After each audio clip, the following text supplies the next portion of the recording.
지난 10월에 강화도 스페인 마을에 있는 미술관에 가보았습니다. 당시에 그 김가빈이라고 하는 그 화가가 작품 전시회를 하고 있었는데 정말 아름다운 작품들이 많이 전시되어 있었어요. 가격이 고가라 소장할 엄두도 못 내고 눈으로 이렇게 즐기고 있었는데요. 그런데 거기에 한쪽 구석에 십자가가 하나 걸려 있는 거예요.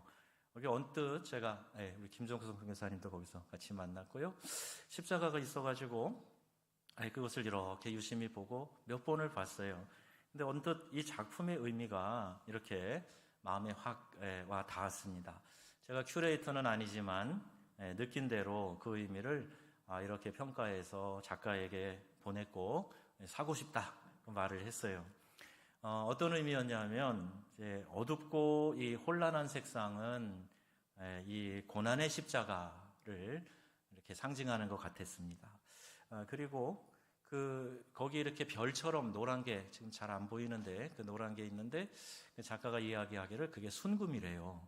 그래서 저는 이게 별처럼 이렇게 보였는데 그게 붙어 있는데요. 이것은 마치 고난을 이긴 영광의 훈장을 상징하는 것 같이 느껴졌어요. 상처 별이 되다 이런 말도 있지 않습니까? 또 배경에 반짝반짝 빛나는 거 하늘에 무수히 박혀있는 별처럼 보였는데 다니엘서 12장에 있는 말씀이 생각이 났습니다. 많은 사람을 옳은 대로 인도하는 자는 하늘의 별과 같이 빛나게 하리라. 이 말씀이 갑자기 생각이 났어요. 그래서 제가 그렇게 표현을 해서 보냈더니 이분에게 제가 교회 다니세요? 십자가가 있길래 물어봤어요. 자기는 크리스찬은 아닌데 종교가 없대요. 그런데 어머님이 권사님이라 아마 그런 느낌이 좀 느껴졌나 보다고 설명을 하시더라고요. 그러면서 5만 원 깎아줬습니다. 그래서 제가 저거를 지금 가져다가 3층 비전의 방 당회실에 걸어놨어요. 한 번씩 구경 오세요. 지금 전주의 한 교회, 효자동 교회에서 십자가 전시회를 하고 있습니다. 세계 곳곳에서 십자가를 많이 구하셨더라고요. 또 기증도 받고 구해 오시고 그래서 저렇게 많은 십자가를 이제 교회 로비에다가 걸어 놓으셨어요. 저도 이제 지나는 길이 있어서 한번 가서 보고 왔습니다. 가운데 있는 걸 가만히 보시면 그림자로 예수님이 이렇게 달려 있는 모습 보이시나요? 마음이 청결한 자는 보일 것 같아요.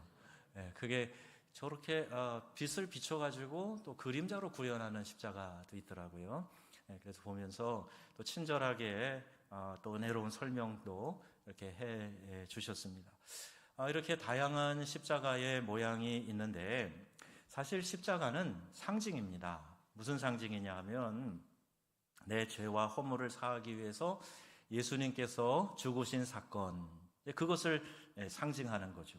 그러니까 중요한 것은 십자가를 내가 목에 걸고 어디 걸어놓고 하는 것보다 내가 정말 그 십자가의 의미를 알고 있느냐, 그것을 깨닫고 있느냐, 이게 더 사실 중요한 거죠. 또 그것을 바라볼 때 그 의미를 상기하자고 저런 상징물을 걸어놓고 하는 것입니다. 오늘날 우리 생각하는 십자가에 대한 개념, 물론 바울 당시에 유대인이나 헬라인 그리고 로마인들이 생각했던 것과는 많은 차이가 있습니다. 우리는 십자가를 호의적으로 받아들이고 있지만 당시의 십자가는 죄인에게 가해지는 최고의 형벌인 십자가형 틀이었던 거죠. 십자가는 그래서 죽음과 수치와 고통을 의미하는 것이었습니다. 그렇기 때문에 헬라 사람들은 이 십자가를 부끄러워한 거죠. 부끄러운 십자가보다 지혜를 또 화려한 부귀를 그들이 더 꿈꿨던 거예요. 여러 소피스트들이 모여서 지혜를 겨루며 지혜가 최고지, 이런 의식을 헬라 사람들은 가졌던 것이고, 유대인들은 나무에 달린 자마다 저주를 받은 것이다 라는 그 율법의 내용에 따라서 이것은 부끄럽고 저주스러운 것이라고 생각을 했어요. 거치는 돌과 같고 미련한 것이라고 생각을 했던 것입니다. 그러나 바울 사도는 이 십자가를 자랑으로 생각하고 담대하게 십자가의 의미를 전한 거예요. 그 의미를 알기 때문에 담대히 십자가 복음을 전합니다. 로마서 1장 16절 말씀 같이 읽습니다. 내가 복음을 부끄러워하지 아니하노니 이 복음은 모든 믿는 자에게 구원을 주시는 하나님의 능력이 됨이라. 먼저는 유대인에게요, 그리고 헬라인에게로다. 아멘. 오늘날 우리 중에 십자가의 의미, 즉 구원의 복음을 전하는 것을 부끄럽게 생각하는 사람들이 있어요. 만약 그렇다면 바울이 깨달은 이 놀라운 진리에 아직 그는 접하지 못하고 있다는 증거입니다. 또한 십자가 외에 다른 것을 전하려 애쓰는 사람들이 있다면 그것은 기독교를 변질시키고 있음을 우리가 알아야 합니다. 수많은 이단이 일어나서 예수 그리스도의 십자가는 실패한 거다, 그래서 나 아무개가 그것을 완성하기 위해서 왔다, 자, 이런 거짓 메시아 역할을 하는데 거기에 현혹되어서는 절대로 안 되죠. 우리가 자랑할 것이 있다면 우리의 지식이나 학문 아닙니다. 내가 가진 부귀 아닙니다. 내가 가지고 있는 그 어떤 것도 자랑할 것이 되지는 못합니다.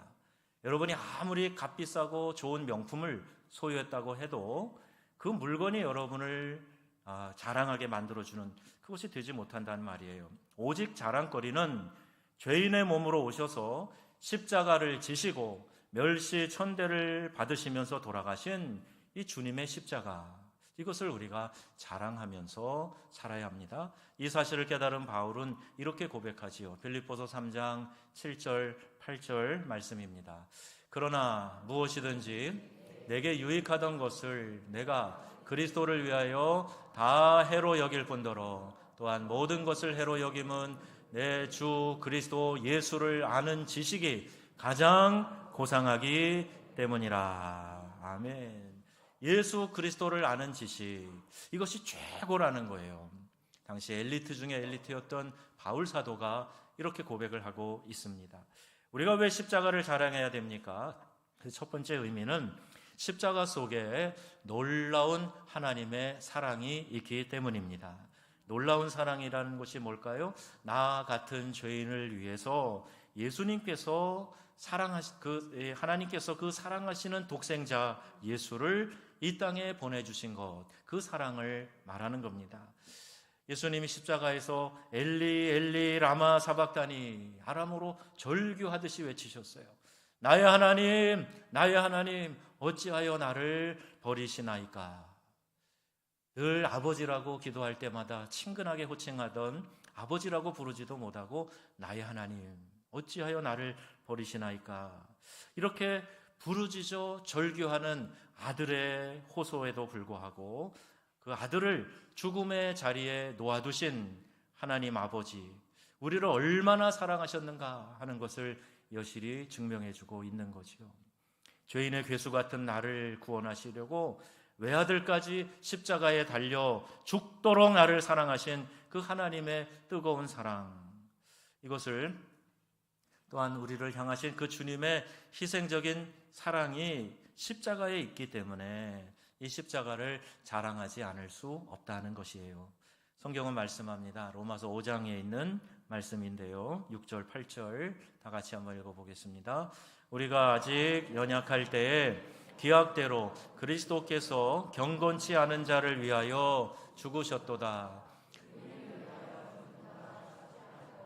선인을 위하여 용감히 죽는 자가 혹 있거니와 우리가 아직 죄인 되었을 때에 그리스도께서 우리를 위하여 죽으심으로 하나님께서 우리에게 대한 자기의 사랑을 확증하셨느니라. 아멘. 내가 죄인인지 깨닫지도 못한 그때에 하나님은 사랑하는 아들 독생자 예수를 보내주셔서 우리를 위해 대신 죽게 하셨다. 그것으로 하나님께서 우리에 대한 하나님의 그 사랑을 확증하셨다 말씀하고 있어요. 겟세마네 동산에서 예수님이 밤이 새도록 기도하신 내용이 뭡니까? 아버지여, 할 수만 있거든 이 잔을 내게서 옮겨주세요. 그러나 내 원대로 마옵시고 아버지의 원대로 되기를 원합니다. 이 기도를 하면서 이 땀방울이 핏방울이 되도록 간절히 하나님께 호소했던 그 모습 한번 생각해 보세요. 앞으로 당할 십자가 고통이 얼마나 쓰리고 아픈 것임을 아시면서도 내 뜻이 아니라 아버지의 뜻대로 되기를 기도하시면서 골고다를 향해 가신 그 주님은 진정한 사랑의 또 희생의 피를 우리를 위해 흘려주신 것입니다. 여러분, 기도할 때 하나님 앞에서 내가 원하는 바를 이루기 위해 그 하나님을 수단으로 이용하는 그런 기도는 우리 성숙한 성도들이 하는 기도가 아니에요. 예수님처럼 내 뜻이 있으나, 내가 원하는 바가 있으나, 그러나 아버지 하나님의 뜻을 알기에 그 뜻에 맞춰가기 위해서 내 자신을 쳐서 복종시키며 하나님의 뜻을 쫓아가는 그 기도가 진정한 우리 그리스도인들의 기도가 되어야 할 것입니다.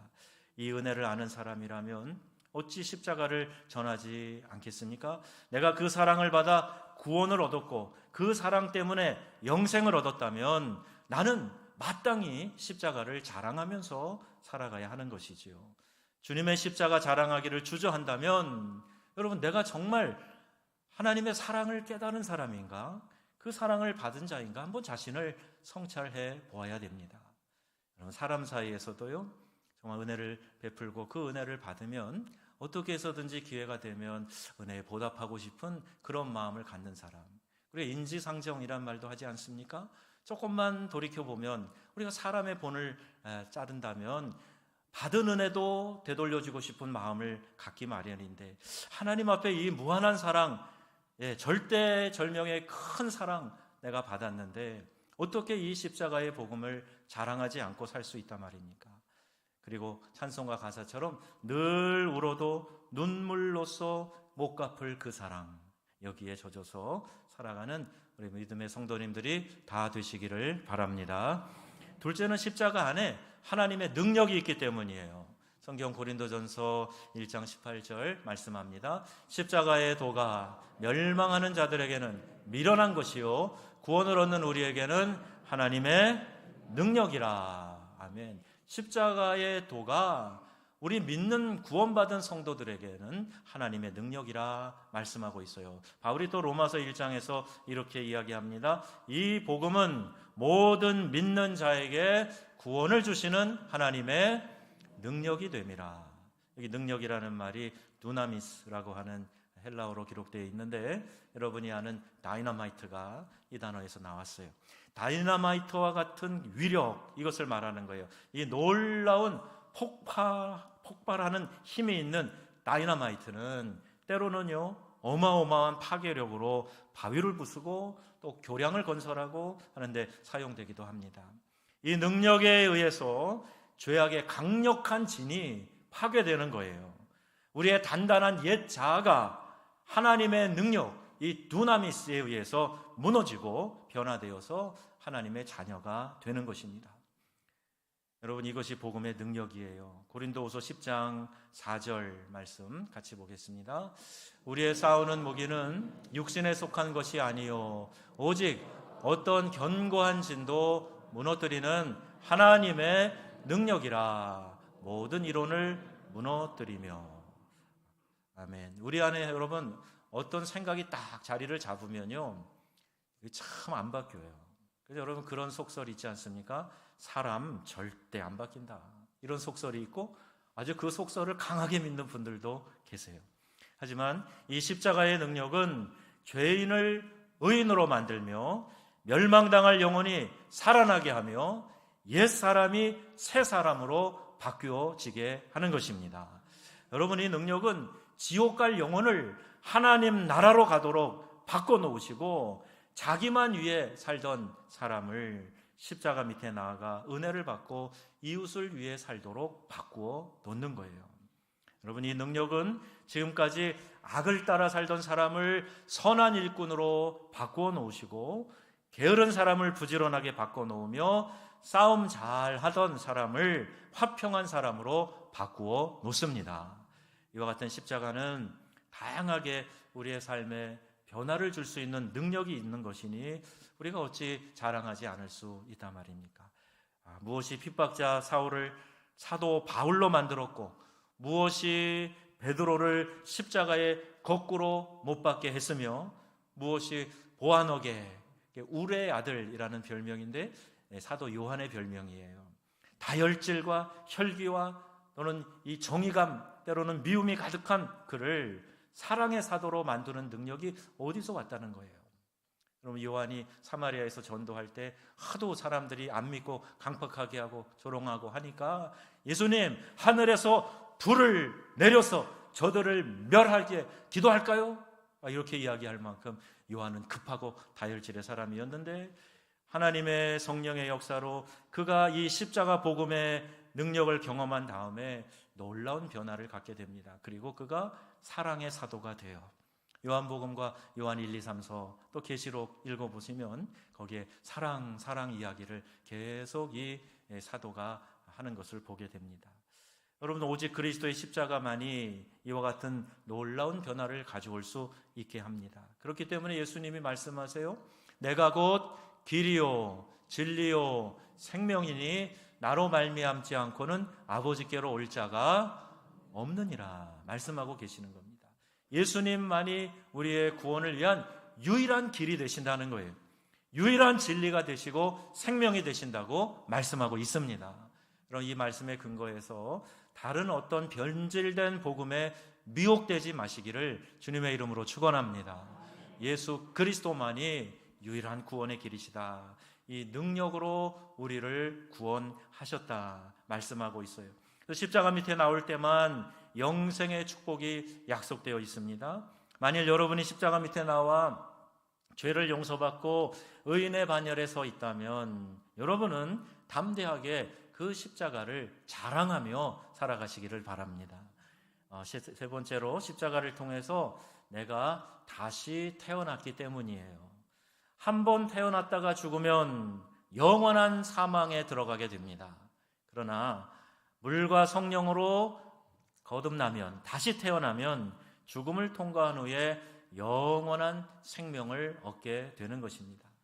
목회를 하는 기간 동안에 수많은 사람들의 임종을 지켜봤어요. 장례, 집례를 했어요.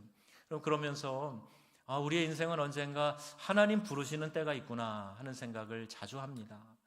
성경에도 말씀하지요. 어리석은 자의 마음은 잔치집에 가 있다. 막 떠들고 즐기고 노는 데 가 있다는 거예요. 그러나 지혜로운 자의 마음은 어디가 있어요? 초상집에 가 있다는 거예요. 늘 죽음을 생각하면서 내가 다시 하나님 앞에 설 때 어떤 모습으로 서게 될 것인가? 주님 앞에 설 때 주님 앞에 받을 상급이 있을까? 이걸 생각하면서 살아가게 된다는 말이에요. 여러분, 우리가 이 땅을 사는 동안 구원받은 하나님의 자녀로 무엇이 중요한가요? 무엇을 바라보면서 무엇을 목표로 우리가 살아가야 됩니까? 여기 말로 무엇이 중요한지, 여러분 그런 말 자주 하시잖아요. 뭐가 중요해요? 무엇이 중요합니까? 무엇을 바라보고 살아가고 계십니까? 이 땅에 유한한 것을 자랑코자 버둥버둥 살아가고 있지는 않습니까?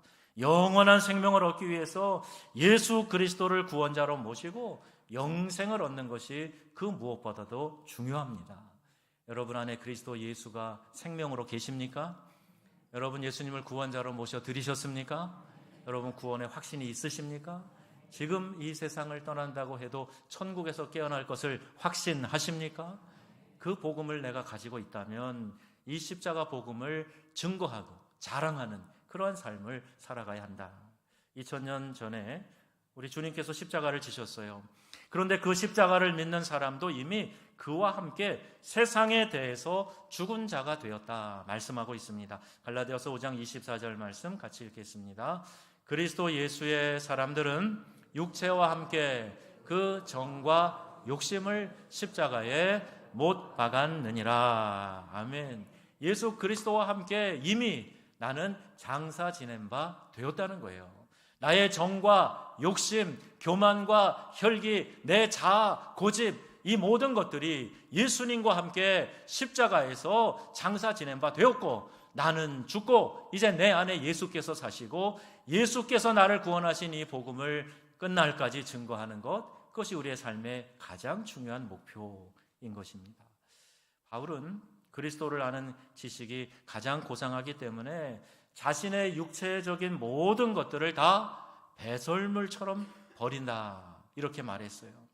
태어날 때에도요, 아주 훌륭한 가문에서 또 가장 훌륭한 그 당시에 존경받는 가말리엘이라고 하는 선생님 밑에서 공부하면서 난지 8일 만에 할례받고 베냐민 지파로서 자부심을 가지고 있고 태어나면서부터 로마의 시민권자였어요.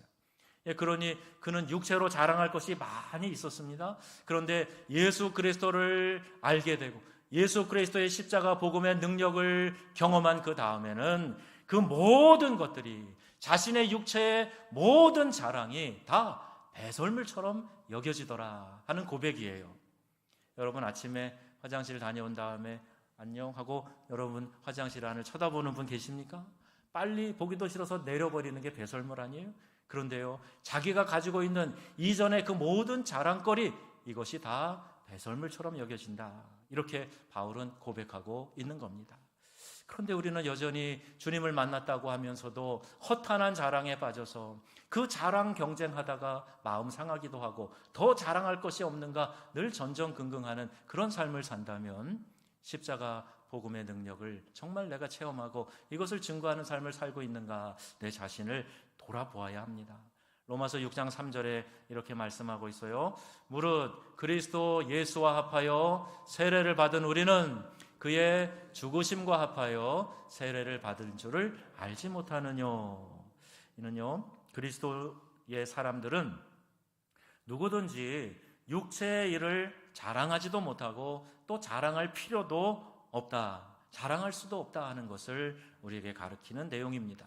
때를 따라 인간의 이 부패한 것들이 나타나기도 하지만 그러나 완전히 죽어서 장사 지낸 사람들에게는 그리스도의 부활의 역사로 얻은 향기가 우리 안에 되살아 나는 것이에요.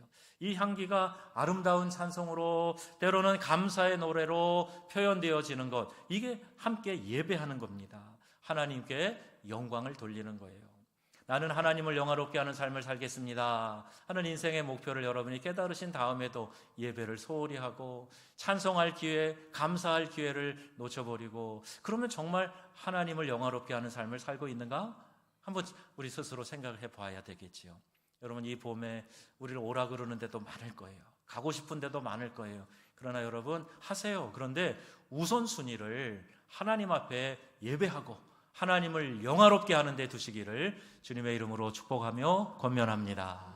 여러분 이 마음을 마음에 꼭 간직하셔야 돼요. 나는 십자가 복음, 이 복음의 능력을 간직한 사람이야. 그러니 이 십자가 능력을 자랑하면서 살아가겠다 하는 이 고백, 이 결단 말입니다. 그러므로 찬송은요, 그 이름을 증거하는 입술의 열매라고 하죠.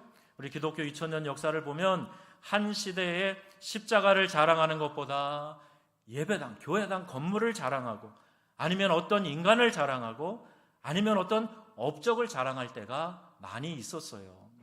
우리 개신교가 태어날 때 보시면요, 이 로만 가톨릭 교회가 베드로 성전을 로마에 크게 짓습니다. 너무 어마어마한 이 거대한 건물, 화려한 건물을 지으려고 하니까 자금이 모자라서 그때 이제 케젤이라는 사람을 동원해서 면죄부 이 판매책으로 내보내고 사람들에게 헛된 것, 성경에 있지도 않는 것 과장해서 이야기하면서 면죄부를 사도록 했죠. 이런 현상들이 나타나는 거예요. 건물을 자랑하기 위해서 교회가 애쓰다 보면 이런 부패한 현상들이 나타나게 돼요. 어떤 인간이 자랑거리가 되어서는 안 됩니다. 때로는 업적이 자랑거리가 되어서는 안 됩니다. 우리 교회가 지금 60주년 역사 편찬을 하고 있어요. 우리 교회가 쭉 걸어온 뒤안길을 역사적으로 어떤 일들이 있었는가를 바라보면서 무엇을 찾아야 될까요? 야, 그때 누가 이렇게 대단했어가 아니에요. 하나님이 우리를 이렇게 사랑하셨어. 하나님이 우리 교회를 통해서 이런 일들을 이루어 주셨어. 예수 그리스도의 복음의 능력이 이렇게 놀라운 거야 하고 우리 주님의 십자가가 자랑이 되어야 할 것입니다. 건물이 아니라 사람이 아니라 업적이 아니라 예수 그리스도의 십자가만을 자랑하는 우리 명성교회 되기를 주님의 이름으로 축원합니다. 그래야 우리가 믿음에 분명하게 설 수가 있고 실족하여 넘어지지 않을 수 있고 영광이 하나님께로 돌아가게 되는 겁니다. 이 시대는 무엇을 자랑하고 있습니까? 우리 교회는 나는 지금 무엇을 자랑하고 있습니까? 내가 소유한 그 어떤 것 자랑할 것 하나도 없어요. 내가 누리는 그 어떤 지위가 아니라 나의 명예나 지식이 아니라 우리는 모두 우리 날 구원하신 우리 예수님의 십자가만을 자랑하는 성도님들이 다 되시기를 바랍니다. 지금 우리는 사순절 기간 보내고 있습니다. 우리나라는요, 하나님의 은혜로 기독교 역사에 유례가 없는 놀라운 부흥과 성장을 경험했어요. 여전히 많은 기독교인들이 이 땅에 있습니다. 하지만 성도가 진실로 십자가 복음을 자랑하고 있는가? 그 희생과 헌신의 사랑에 진실하게 응답하면서 그 십자가 복음의 원리대로 이웃을 사랑하면서 그 십자가 복음을 자랑하고 있는가? 복음의 원리를 실천하며 내가 살아가고 있는가? 그 희생과 헌신의 사랑에 진실하게 응답하면서 이웃을 섬기고 있는가? 나도 자신의 지고 갈 십자가를 지고 그리스도인답게 묵묵히 주님의 길을 따라가며 살고 있는가? 먼저 내 자신을 점검해 보는 그런 기회가 되어야 할 것입니다. 여러분, 내게 베풀어 주신 하나님의 은혜에 감사하며 그리스도를 존귀히 여기며 찬양하고 있습니까? 혹 우리 안에 허탄한 자랑이 있다면 그럼 다 내려놓으세요. 나는 누구보다 더 좋은 뭐가 있다? 어떤 물건, 어떤 명품, 그리고 자랑할 만한 우리 집안의 이야기들, 이런 것들 때문에 그리스도가 자랑되는 것이 가려지지 않기를 바랍니다. 예수의 십자가가 드러나는 것을 가리는 일이 없기를 바랍니다. 이 사순절 기간에 여러분, 이런 훈련이 우리 가운데 있으면 참 좋겠어요. 사도 바울은 말합니다. 갈라디아서 6장 14절이에요. 함께 읽겠습니다. 그러나 내게는 우리 주 예수 그리스도의 십자가 외에 결코 자랑할 것이 없으니 그리스도로 말미암아 세상이 나를 대하여 십자가에 못 박히고 내가 또한 세상에 대하여 그러하니라. 아멘. 우리는 세상에서요, 자랑하려고 사는 것이 아니라 나는 죽고 내 안에 예수께서 드러나기 위하여 그 복음에 응답하여 믿는 자들이 더 이 땅에 많아지도록 그것을 꿈꾸며 살아가고 있는 것입니다. 우리 정은명성교회가 60년 전에 이 땅에 세워진 목적도 이 인근 지역의 영혼들을 구원하라고 세워주신 것이에요. 예수의 십자가 복음을 자랑하는 것을 통해서 여러분이 진정 주님을 사랑하신다면 우리 주님을 영화롭게 하는 예배의 자리, 기도의 자리 더 사모하고 열심히 나오셔서 기회 있는 대로 하나님을 찬양하고 이 십자가 복음에 감사하고 감격하고 이 십자가 복음의 능력을 나아가 전하는 삶을 살아가시기를 바랍니다. 날 구원하신 주님의 십자가 은혜를 깊이 깨닫는 기회로 이 사순절을 여러분들이 잘 선용하셔서 예수님 깊이 만나시고 주님을 영화롭게 하는 믿음의 성도님들이 다 되시고, 그리고 날 위해서 십자가 지신 예수님을 여러분의 삶 가운데 영화롭게 하는 복된 삶이 다 되어지시기를 우리 주 예수님의 이름으로 축원합니다. 아멘. 기도